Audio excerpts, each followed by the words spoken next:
تمام تر کوششوں اور کاوشوں کے باوجود اسلام آباد مذاکرات ابھی تک شروع نہیں ہو سکے۔ امریکن وفد کئی بار تیار ہوا، طیارے کھڑے رہے، ان کے جو دیگر طیارے ہیں، دیگر جو ان کا سامان ہے وہ اسلام آباد پہنچ چکا ہے، لیکن امریکن وفد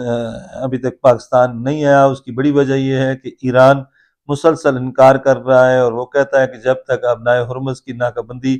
ختم نہیں ہوگی تو اس وقت تک اسے پاکستان جانے کا کوئی فائدہ نہیں ہے۔ وہ کہتے ہیں، ایرانی کہتے ہیں کہ ہم اس کو جنگ بندی کی خلاف ورزی سمجھتے ہیں، اور اس حوالے سے جب امریکہ نے ایک ایرانی آئل ٹینکر کو بھی پکڑا، پھر گزشتہ روز ایرانی جو بیریا ہے اس نے کئی جہازوں پر فائرنگ کی، 2 کو انہوں نے پکڑ بھی لیا۔ صورتحال جو ہے وہ خلیج میں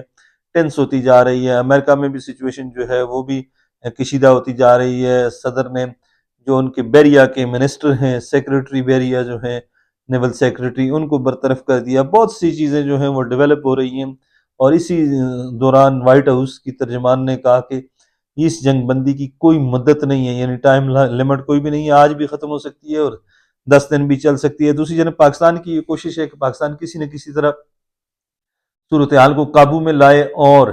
دونوں ملکوں کے درمیان مذاکرات شروع کرے۔ یہ بات طے ہے کہ اگر مذاکرات شروع نہیں ہوتے، سچویشن اگر مزید خراب ہوتی ہے، ورس ہوتی ہے، تو اس کے نقصانات جہاں پوری دنیا بھگتے گی وہاں سب سے زیادہ نقصانات پہلے بھی پاکستان نے بھگتے ہیں اور اب بھی پاکستان بھگتے گا۔ اور اس کی بنیادی وجہ یہ ہے کہ پاکستان میں جتنا تیل آتا ہے اس کی زیادہ تر جو مقدار ہے وہ ابنائے ہرمز سے آتی ہے، اور اگر ابنائے ہرمز بند ہو جاتا ہے اور لڑائی شروع ہو جاتی ہے اور پیٹرول جو کروڈ آئل کی پرائسز ہیں وہ بہت زیادہ اوپر چلی جاتی ہیں، تو پھر نقصان پاکستان کو ہوگا، غریب عوام کو ہوگا۔ پہلے بھی ڈیزل 520 تک پہنچا، ابھی تک پیٹرول بہت زیادہ مہنگا ہے، اور توقع یہی کی جا رہی ہے، شنید یہی ہے کہ کل جو ہے جمعے والے دن پیٹرول سستا ہو جائے گا، ڈیزل مزید سستا ہوگا۔ اللہ کرے یہ خبریں جو سچ ہوں، لیکن اس ساری صورتحال کا دار و مدار امریکہ اور ایران کے مذاکرات پر ہے۔ وطن عزیز میں بہت سے لوگ کہتے ہیں جی کہ حکومت پاکستان اپنا وقت ضائع کر رہی ہے، یہ کیوں اس طرح انہوں نے اسلام آباد بند کیا ہوا 3-4 دنوں سے، اور یہ سب کچھ جو ہے نہیں ہونا چاہیے۔ لیکن ہمارے لوگ شاید یہ سمجھنے سے قاصر ہیں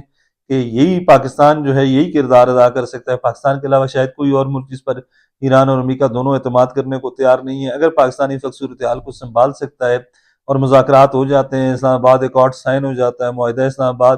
سائن ہو جاتا ہے، اسلام آباد ٹاکس جو ہیں وہ کامیاب ہو جاتی ہیں، تو یہ بہت بڑا ایک بریک تھرو ہوگا، اس صدی کا سب سے بڑا بریک تھرو آپ اسے کہہ سکتے ہیں، اس صدی کا سب سے بڑا آپ اس کو معاہدہ کہہ سکتے ہیں، کیونکہ 49 برس سے ایران اور امریکہ کے درمیان پہلی دفعہ اگر براس ٹاکس ہوئی ہیں تو وہ اسلام آباد میں ہوئی ہیں، اسلام آباد کے سرینا ہوٹل میں ہوئی ہیں، تو صورتحال جو پاکستان کی فیور میں ہے۔ پاکستان نے وہ کر دکھایا جو شاید دنیا کا کوئی دوسرا ملک نہ کر سکتا، لیکن اب صورتحال یہ ہے کہ اب لاسٹ موومنٹ جو ہیں اگر ان کو اب جو ہے وہ کامیاب بنانے میں کامیاب نہیں ہوتے، تو پھر کامیاب بنانے میں اگر ہمیں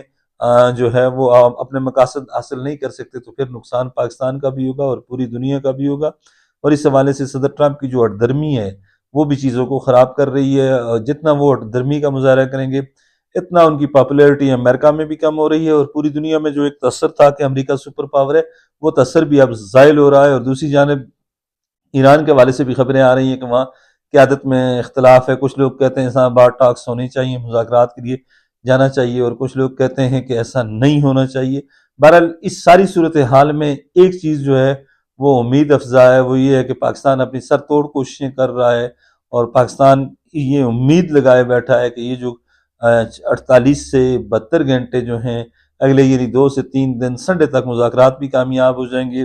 اور اسلام آباد ایکارڈ جو ہے وہ بھی سائن ہو جائے گا۔ اللہ کرے ایسا ہی ہو، لوگوں کی امیدیں جو ہیں وہ بھی پوری ہوں، اور یہ جو جنگ ہے یہ تیسری عالمی جنگ میں تبدیل